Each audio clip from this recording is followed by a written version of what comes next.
咳嗽困扰，试试这些快速止咳方法。1. 蜂蜜水。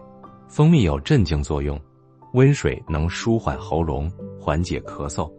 2. 生姜茶。生姜切片泡热水，驱寒止咳，效果显著。3. 蒸汽吸入。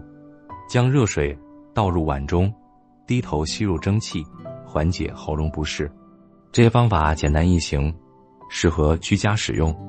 如果咳嗽持续，请及时就医。希望这些小妙招能帮到您，记得点赞、订阅，获取更多健康小贴士。